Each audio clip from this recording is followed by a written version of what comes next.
안녕하세요. 척수장애인과 가족 여러분. 저는 척수장애인 평생 건강관리 강의를 맡은 척수장애인 당사자이자 재활학과 의사로 일을 하고 있는 김동구입니다.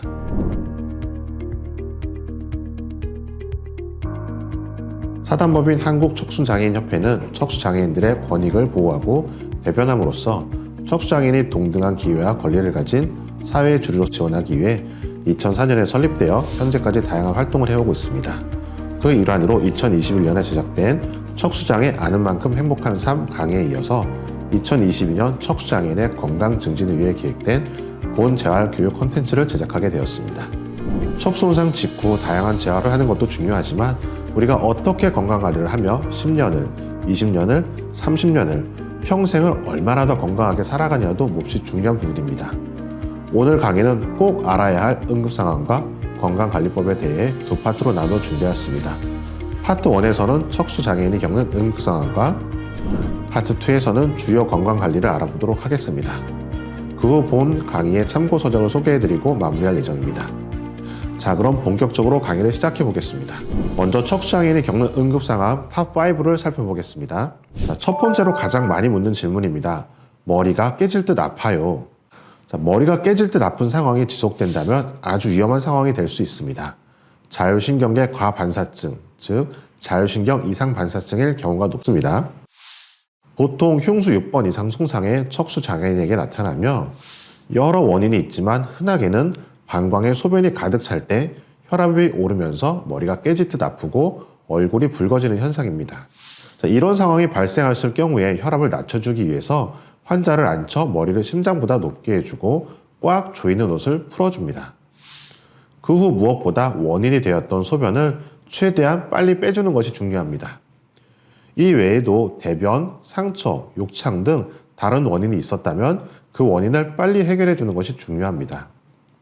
그럼에도 증상이 해결되지 않을 경우에는 혈압 강화제 등을 사용하여 증상을 완화시킬 수 있으니 병원 진료를 통해 필요한 경우에는 처방을 받아 복용을 권장하며 이후에도 심한 두통과 고혈압 증상이 지속될 경우 응급실에 방문해야 합니다. 여기 국립자료원에서 심각한 상황을 대비하여 자율신경 이상반사증의 응급조치 카드를 제작 배포한 사례도 소개해드립니다. 두 번째로 가장 많이 묻는 질문입니다. 누워있다가 일어나 앉으면 별이 보이면서 갑자기 기절을 했었어요. 자, 오랜 시간 누워있다가 앉거나 앉아있다가 서는 동작을 하는 경우 혈압이 떨어지면서 나타나는 현상으로 기립성 저혈압이라고 하는데요. 뇌로 가는 혈액이 모자라서 앞이 캄캄해지고 심하면 기절할 것 같은 증상이 나타납니다. 자, 이때는 다시 눕거나 보호자가 있다면 휠체어를 뒤로 반쯤 눕혀서 머리를 낮추어 주어 뇌로 가는 혈액을 다시 공급해주면 해결이 됩니다. 자, 앉는 시간을 늘려가고 경사침대를 사용하여 서는 시간을 서서히 늘리면 좋아집니다. 그럼에도 증상이 지속적으로 심할 때에는 병원 진료를 통해 약을 처방받아 복용하는 것을 권장드립니다. 세 번째로 가장 많이 묻는 질문입니다. 열이 심하게 나요. 많은 척수장애인 분들이 겪는 고민입니다. 척수장애인에게 고열이 나는 가장 흔한 원인은 요로 간염입니다. 그 중에서 특히 신장의 염증인 급성 신우신염을 생각해 볼 수 있습니다. 부고환염도 의심해 볼 수 있는데요. 이 경우에는 고열이 나면서 고환에 열감이 있고 계란만큼 커질 수 있습니다. 만약 기침과 가래에 함께 고열이 계속될 때에는 폐렴도 의심해 보아야 합니다. 무엇보다 고열이 나는 경우에는 열이 나는 원인을 정확하게 찾는 것이 중요합니다. 만약 병원 진료 및 검사를 통해 원인이 밝혀지면 항생제 주사나 수액 치료를 하는 것이 원칙입니다. 자, 네 번째 질문입니다. 음식을 먹다가 자주 사례가 걸려요. 상위 경수를 다친 사지마비 장애인에게서 음식물이 기도로 넘어가 사례가 걸리는 경우가 있습니다. 만일 큰 음식물이 기도를 꽉 막는 경우에는 정말로 위험한 상황에 빠질 수 있습니다. 이때는 배꼽과 명치 사이를 위쪽으로 강하게 눌러서 기도에 막힌 음식을 빼내는 것이 중요합니다. 다섯 번째 질문입니다. 다리 운동을 하다가 뚝 소리가 나고 다리가 부었어요. 자, 골절이 발생한 경우엔 감각마비로 인해서 처음에는 증상을 잘 모를 수 있습니다. 그러나 차츰 다리가 붓기 시작하면서 병원에 가서 방사선 촬영으로 다리 골절 여부를 확인해 보는 것이 반드시 필요합니다. 자, 다음은 파트 2 척수장애인의 주요 건강관리에 대해 알아보겠습니다. 먼저 욕창관리에 대해서 알아보겠습니다. 태어나 일상생활을 하면서 반드시 주의해야 할 것이 바로 욕창입니다. 욕창은 뼈가 튀어나와 압력을 많이 받는 피부에 생깁니다. 척수초상 초기에는 침대에 누워있는 시간이 많습니다. 욕창이 자주 발생하는 부위는 자주 취하는 자세에 따라 다릅니다. 장시간 똑바로 누워있을 경우에는 척추 부위와 발 뒤꿈치에 잘 발생하고 90도 각도로 옆으로 누우면 대퇴골의 대전자 부위에 잘 발생합니다. 이후 재활 치료가 시작되어 휠체어에 앉아있는 시간이 늘어나면 좌골 부위에 생겨합니다. 매일 엉덩이 부위를 거울이나 스마트폰 사진으로 확인해야 하며 아주 작은 욕창이 생겨도 철저히 압력이 닿지 않도록 하고 적극적으로 치료해야 합니다. 욕창 치료를 위해서는 영양관리, 소독, 상처에 감염이 있을 경우에는 항생제 연고 치료, 그리고 수술적 치료가 있으며 각 치료에 대한 설명은 화면을 참고해 주시기 바랍니다.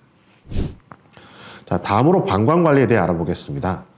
갑자기 소변이 탁해지고 냄새가 나며 실금이 생겼다면 방광염을 제일 먼저 의심해 보아야 합니다. 이 경우에 물을 많이 섭취하여서 방광 안에 있는 찌꺼기들을 씻어내주면 발열이 없는 초기 방광염은 해결할 수 있습니다. 그럼에도 증상이 계속되면 병원에서 소변 검사를 통해서 염증이 있는지를 확인하고 병원 진료를 통해서 항생제 처방 등 적절한 치료를 받아야 합니다. 만약 소변 검사가 정상인데 실금이 생긴 경우는 방광 용적이 서서히 작아지는 현상일 수 있으므로 병원 진료를 통해 방광 용적을 늘리는 약을 처방받아야 되는 경우도 있습니다. 다음으로 청결간염 돈유를 하다 보면 돈요 간의 삽입이 잘 안 되는 경우가 있습니다. 원인으로는 화면에 1번, 2번, 3번 부위에서 요도가 좁아져 생기는 요도 협착, 요도에 가짜 통로가 생겨서 돈요관이 자꾸 그곳으로 들어가는 4번의 경우, 방광관약근 수축이 되면서 돈요관이 잘 안 들어가는 경우 등 원인이 있습니다. 병원 진료를 통해 원인을 찾고 원인에 따라 해결하는 것이 필요합니다. 세 번째로 정기적인 외래 진료와 방광 검사가 꼭 필요한지에 대한 질문입니다. 네, 정기적으로 필요합니다. 진료를 통해서 여러 가지 증상에 대한 상담도 받고 약도 조절하고 필요한 검사도 받고 여러 좋은 정보를 얻을 수 있게 됩니다. 외래 진료를 오랫동안 안 받는 분들은 대부분 건강관리에 문제가 많이 발생하여 나중에 더 큰 문제가 되어 내원하신 경우들이 종종 있습니다. 그리고 퇴원 초기에는 1년에 한 번, 그 이후에는 2년에 한 번 방광 종합 검진을 받는 것이 중요합니다. 방광 관리가 잘 되고 있는지, 다른 합병증이나 문제는 없는지, 몸의 전반적인 건강 상태를 종합적으로 검사하는 방광 검진은 100세 시대 건강관리를 위해서 필수적입니다. 다음으로 관절 관리에 대해 알아보겠습니다. 먼저 관절 중 척추가 휜 경우에 대해 살펴보겠습니다. 척추 측만증 많이 들어보셨을 겁니다. 특히 소아때 척수 손상이 발생하면 성장하는 과정에서 허리가 휘는 현상, 즉 측만증이 심하게 나타나는 경우들이 많이 있습니다. 이때 가장 중요한 것은 앉는 자세를 바로 잡아주는 것입니다. 앉는 자세가 틀어지면 골반이 기울어지게 되고 척추도 따라서 휘게 됩니다. 휠체어나 의자에 앉아있을 때 몸에 맞는 자세 유지 보조기구로 척추를 잘 지지해줘야 척추 측만증을 예방할 수 있습니다. 만약 측만증이 너무 심하게 진행될 경우에는 수술까지 해야 되는 상황이 생길 수도 있습니다. 다음은 다리 관절입니다. 다리의 고관절이나 무릎 관절은 펴지지 않고 굳어있는 경우 관절의 구축을 생각할 수 있습니다. 다리에 관절 구축이 생기면 누워도 다리가 쭉 펴지지 않거나 엎드리는 자세가 불가능해집니다. 척추 손상 후 관절 구축 예방을 위해서 매일 선 운동을 꾸준히 해주는 것이 좋습니다. 이 외에도 어깨 관절, 팔꿈치 관절, 고관절, 무릎 관절 같은 큰 관절뿐 아니라 손과 발, 발목 관절 같은 작은 관절의 구축을 맞는 것도 중요합니다. 특히 심한 경직이 있는 경우에는 하루에 수차례 정기적으로 전 범위에서 관절 운동해주는 것이 필요합니다. 척수 손상 전에는 다리가 했던 일들을 척수 손상 후에는 대부분 상지가 하게 되면서 상지, 특히 어깨 관절에 무리가 오게 됩니다. 이걸 상지 과사용 증후군이라고 하는데요. 반복적인 동작으로 인해서 특정 관절에 반복적인 충격이 가해지게 됩니다. 점차 미세한 상처가 생기게 되고 이로 인해 만성 염증과 부종을 동반하는 등 만성적인 통증으로 발전하는 현상을 말합니다. 따라서 어깨를 잘 보호하고 무리하지 않게 하기 위해서 상지로 체중을 지탱하는 시간을 줄이고 무리한 어깨 운동을 하지 않도록 합니다. 또한 욕창 예방을 위해서 팔을 이용하여 엉덩이 드는 동작보다는 몸을 옆으로 기울이거나 앞으로 숙여 엉덩이가 들리도록 하는 방법으로 바꾸는 것이 어깨 관절의 스트레스를 줄일 수 있습니다.